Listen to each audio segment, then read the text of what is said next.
Et bonjour à tous, on se retrouve aujourd'hui pour les résultats de NXT Halloween Havoc.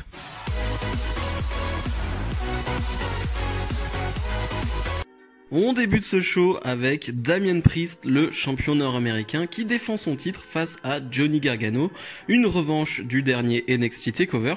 Cette fois-ci, Shotzi Blackheart va tourner la roue, la roue des stipulations pour savoir justement quelle stipulation sera ajoutée à ce match, et c'est un Devil Playground match, en gros, c'est un match sans disqualification avec le tombé qui peut être fait partout, sur le ring, en dehors, n'importe quel endroit. Donc voilà, c'est plutôt ça. Et au final, le match est bon. Alors, je dis juste bon parce que je trouve que le début du match est excellent, vraiment sur le ring, ce qui se passe est excellent, mais c'est un peu ce qu'on avait vu à NXT TakeOver, c'est-à-dire que sur le ring c'est excellent, mais après je trouve que les phases en dehors, c'est sympa au début, c'est sympa, mais après, par exemple quand ils vont en backstage, je trouve que ouais, on perd en rythme, en tempo, et c'est des spots qu'on a vus et revus en plus, voilà ce qui se passe en backstage. Du coup, je suis pas vraiment à fond dedans, et je trouve que c'est un peu lent. Le match dure une vingtaine de minutes, et je trouve que la première partie est bonne, mais que la suite, voilà, je suis pas rentré dedans à fond dans la suite, même si encore une fois ce qui se passe est bon, mais je trouve que voilà, ça manque de vitesse, ça manque d'un truc, voilà. Et Gargano en fin de match va être aidé par quelqu'un déguisé en Scream, tout simplement. Il m'a fait bien flipper aussi, et qui va l'aider, il va lui donner même une pierre tombale, ok. Et Gargano va donner un coup de pierre tombale à Damian Priest.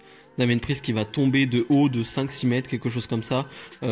J'abuse peut-être, 5-6 mètres. Mais voilà, il va tomber à travers une maisonnette et Gargano va forcément en profiter pour remporter ce titre nord-américain. Un peu partagé. Je sais pas si c'était vraiment le bon moment de faire gagner Gargano. Damian Priest était un bon champion nord-américain. Ça rajoutait un peu de fraîcheur d'avoir un Damian Priest champion.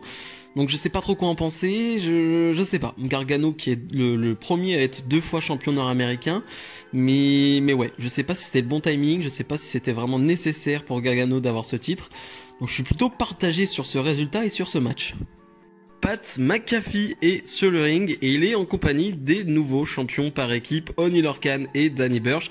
Pat McAfee qui la semaine dernière les a aidés tout simplement en faisant son retour, il les a aidés à devenir champions par équipe. Ils ont vraiment tourné heel, Oney Lorcan et Danny Burch. C'est vraiment une grosse surprise, et surtout une grosse surprise de revoir Pat McAfee dans ce rôle-là. C'était quand même très surprenant. Pat McAfee qui va pas avoir le temps de dire grand chose, il va se faire interrompre par Kyle O'Reilly, l'un des survivants d'Undisputed Era. Tous les autres se sont fait attaquer. Kyle O'Reilly qui va être aidé par Pete Dunne qui fait son retour lui aussi. Pete Dunne qui va arriver avec une chaise, et Pete Dunne qui va faire un choix là tout aussi surprenant. Pete Dunne qui va attaquer Kyle O'Reilly et donc rejoindre le clan de Pat McAfee. Je m'y attendais absolument pas là aussi. Je pensais clairement que Pete Dunne allait s'allier à Kyle O'Reilly. Je vous voyais pas trop l'intérêt du pourquoi du comment, mais en même temps j'ai vu quelques news, et en soi Undisputed Era a attaqué Pete Dunne à de nombreuses reprises. En soi ça fait plutôt sens, Pete Dunne qui va plutôt tourner heel là, mais en soi ça fait sens, Pete Dunne qui n'a vraiment pas de quoi être allié avec Undisputed Era, donc c'est plutôt compréhensible. Mais en tout cas ce clan a vraiment de la gueule, on trouve vraiment une bonne place pour Oney Lorcan et Danny Burch, avec un Pat McAfee qui va jouer bien le rôle de manager et qui peut même catcher, et avec un Pete Dunne qui est extraordinaire. Vraiment ce clan a de la gueule.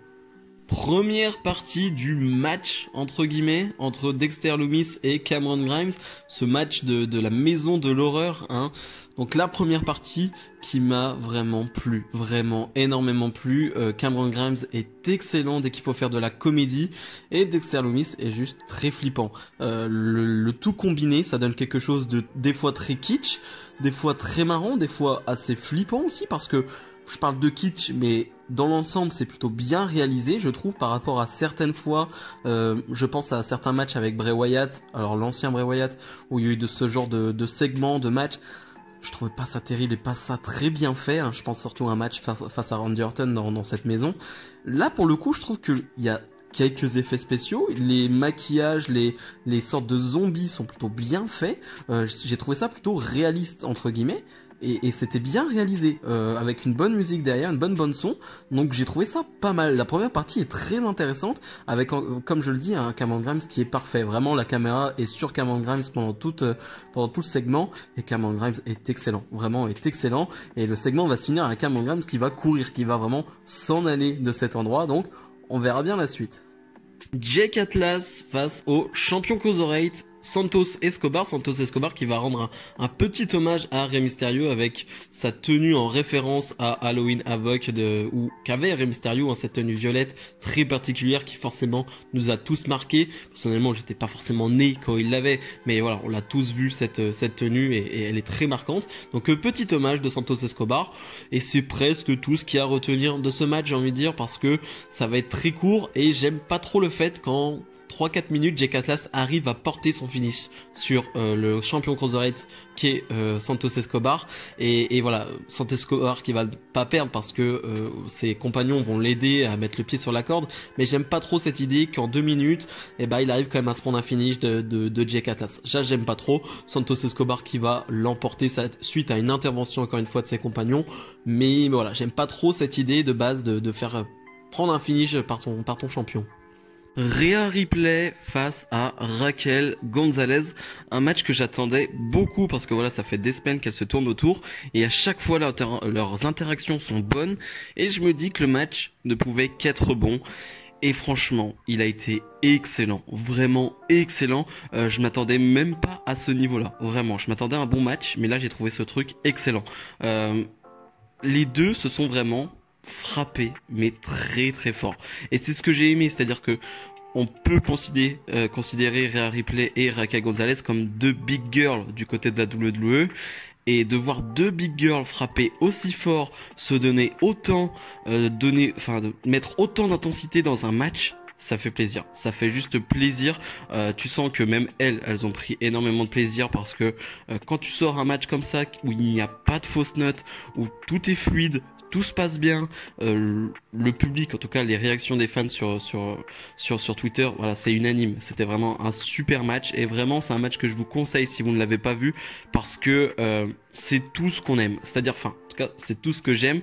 Il n'y a pas forcément énormément de technique en soi, c'est-à-dire que tu vas pas avoir des prises au sol, tu vas pas avoir des enchaînements de type AJ Styles, Daniel Bryan, non.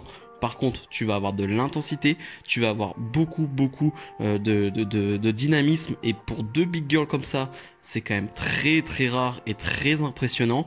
Et ouais, les deux sont géniales. J'avais pas des doutes sur Raquel Gonzalez, mais de ce que je voyais, je me disais, c'est pas mal quand même ce qu'elle fait Raquel Gonzalez. Mais là, nous sortir un match comme ça face à Rhea Ripley dans un mini pay-per-view, ouais, c'est très fort, c'est très très fort, et bravo juste mesdames, parce que c'était très cool. Vraiment, c'était un pur bonheur ce match. Victoire finale de Rhea Ripley, qui je pense en avait le plus besoin. Rhea Ripley qui doit un peu s'envoler entre guillemets, qui doit remporter des victoires parce qu'elle a une mauvaise passe entre guillemets, elle a perdu son titre et depuis elle ne fait plus grand chose. Là, battre une Raquel Gonzalez dans un tel match, c'est très intéressant, et une Raquel Gonzalez qui perd, peu importe, c'est pas important, parce qu'elle a montré au monde entier qu'elle avait énormément de talent et qu'on pouvait compter sur elle pour les mois à venir. Suite et fin du match ou du segment entre Cameron Grimes et Dexter Lumis. Cette fois-ci, Cameron Grimes qui s'est évadé entre guillemets, qui s'est enfui, se retrouve sur un ring, voilà, et ce n'est pas vraiment le ring de NXT entre guillemets, c'est vraiment assez spécial.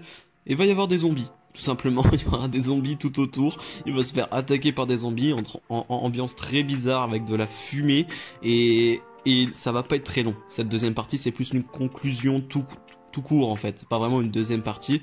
On va retrouver un Dexter Lumis qui va être là, et qui va être en compagnie d'un zombie qui va faire le tour de lui-même sur lui. C'est très bizarre à raconter. Il va même jeter ce zombie sur Cameron Grimes. Il va en profiter et porter sa prise de soumission et faire évanouir Cameron Grimes. suppose, on va dire que Dexter Lumis a gagné, hein, même s'il n'y a pas d'arbitre, il n'y a pas d'officiel. Mais bon, la deuxième partie est plus anodine, entre guillemets, même si c'est très fun avec ces zombies. Mais moi, je retiendrai vraiment énormément la première partie qui vraiment m'a amusé, m'a un peu fait flipper. Et c'était vraiment très très cool. Donc vraiment, je trouve que ce Cameron Grimes, Dexter Lumis dans Maison de l'horreur, Maison de la terreur, c'était une réussite. Le main event, Yoshirai défend son titre NXT face à Candice LeRae. Shotzi Blackheart va tourner une dernière fois la roue des stipulations et ça va tomber sur Tables, Ladders and Scares, c'est-à-dire les tables, des échelles et de la peur. Donc voilà, le titre va être suspendu au-dessus du ring et le match est bon. Alors, dit comme ça peut être péjoratif. Ça l'est dans le sens où j'ai préféré leur match à NXT TakeOver. Voilà, j'ai préféré largement leur match à NXT TakeOver. J'ai trouvé que on s'est un peu perdu avec les objets, avec les échelles, avec les tables, et ce qui fait que le match a forcément manqué de rythme. Et les spots, voilà, normalement un match de l'échelle c'est constitué de gros spots. Il y en a un qui arrive à la fin, mais je trouve qu'ils sont plutôt moyens, du vu, du déjà vu, et je trouve pas que ça ajoute quelque chose au match. Et encore une fois, c'est un bon match, hein, ce n'est pas mauvais, il n'y a pas de botch, il n'y a pas de problème en soi dans le match. Voilà, je préfère insister là-dessus. Mais moi, j'en attendais un peu plus quand t'as Candice LeRae et Yoshirai. Et bah tu t'attends un plus, tu veux plus. Donc voilà, un poil déçu, allez, un tout petit peu déçu, je sais pas si c'est l'avis général, je ne crois pas d'ailleurs, mais voilà, j'en entendais un tout petit peu plus, même si, encore une fois, ça reste un excellent match. Une fin de match où la personne déguisée en Scream va venir une nouvelle fois aider Candice LeRae cette fois, mais ça ne va pas fonctionner parce que Shotzi Blackheart va s'immiscer là-dedans, va porter une chaise électrique sur cette personne qui est Indy Hartwell, hein, celle qui fait partie maintenant un peu du clan de Candice LeRae et Gargano, donc c'est elle qui a aidé Gargano en début de soirée. Cette fois-ci ça n'a pas marché à cause de l'intervention de Shotzi Blackheart. Yoshirai qui va monter sur l'échelle, qui va pousser Candice LeRae qui va tomber en dehors du ring à travers une échelle là aussi. Là voilà, là c'était un gros spot assez dangereux parce que Candice LeRae est retombée sur les jambes. Je pense qu'elle aurait pu se faire très mal aux jambes, mais bon, je sais pas si c'est quoi le pire de retomber sur le dos, sur les jambes. Enfin bref, je sais pas c'est quoi le pire, mais dans tous les cas c'est pas conseillé. Mais bref, en tout cas Yoshirai conserve dans un match que j'ai trouvé bon, mais sans plus. Bilan de ce NXT Halloween Havoc, j'ai fortement apprécié. Vraiment, il n'y a pas de moments qui m'ont dérangé. Même l'ambiance générale, que j'ai trouvé ça génial. Tout simplement, je me suis vraiment cru à Halloween. J'ai retrouvé l'ambiance de ce pay-per-view ancien.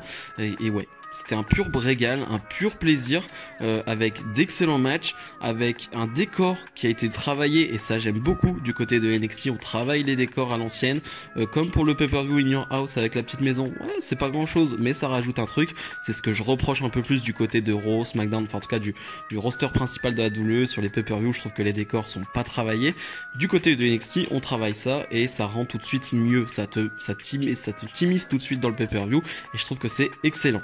Bref, c'était vraiment un excellent show que je vous recommande. Si vous avez aimé cette vidéo, comme d'habitude, n'hésitez pas à mettre le petit pouce bleu, à vous abonner et à me donner bien sûr votre avis sur ce NXT Halloween Havoc. Nous, on se retrouve dès demain, samedi dans la soirée, pour la review de SmackDown. Salut, salut!